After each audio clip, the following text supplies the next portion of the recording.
सुप्रभात बच्चों, कैसे हैं आप लोग। मैं आपकी प्रियंका मैं आपको हिंदी पढ़ाती हूँ। आज मैं आपको हिंदी व्याकरण का पाठ 1 लिखवाऊंगी। पाठ 1 का नाम क्या है? भाषा और व्याकरण। भाषा और व्याकरण। आप अपनी नोटबुक पर पाठ 1 डालेंगे और भाषा और व्याकरण पाठ का नाम डालेंगे। फिर नीचे लिखेंगे निम्नलिखित प्रश्नों के उत्तर लिखिए। जिस राइटिंग में मैंने लिखा है आपको सेम उसी वे में लिखना है। प्रश्न नंबर 1 है, भाषा से क्या अभिप्राय है? भाषा से क्या अभिप्राय है?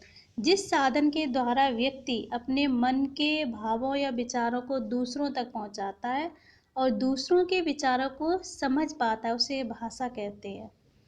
जिस साधन के द्वारा व्यक्ति अपने मन के भावों को दूसरों को बताता है, उनके विचारों को समझता है और हम उसमें जिस माध्यम का प्रयोग करते हैं, जिस माध्यम से हम लोग समझते हैं, उसे हम क्या कहते हैं?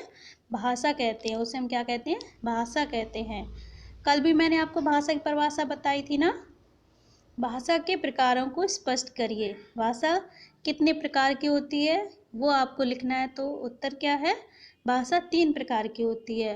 पहली है आपकी मौखिक भाषा, दूसरी आपकी लिखित भाषा और तीसरी है आपकी सांकेतिक भाषा। मौखिक भाषा क्या होती है? जो हम मुंह के द्वारा बोलते हैं और दूसरा उसको सुनता है। और लिखित भाषा क्या होती है? जो लिखते हैं और उसको पढ़कर समझते हैं। सांकेतिक भाषा क्या होती है? जो संकेतों के द्वारा समझाई जाती है।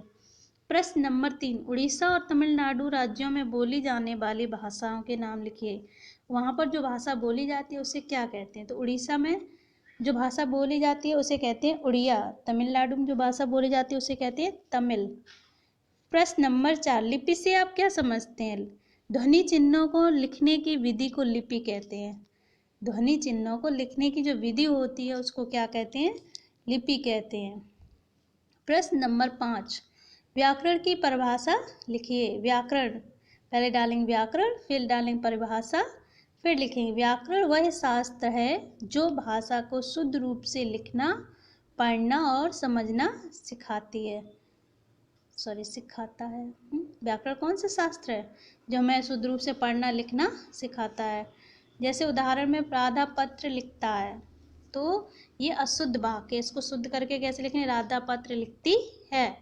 प्रश्न नंबर 6 है आपका, निम्नलिखित भाषा की लिपि लिखिए। निम्नलिखित भाषा हैं जो उनकी लिपि लिखना है। जैसे हिंदी की देवनागरी, अंग्रेजी रोमन, संस्कृत देवनागरी, उर्दू फारसी, पंजाबी की गुरुमुखी।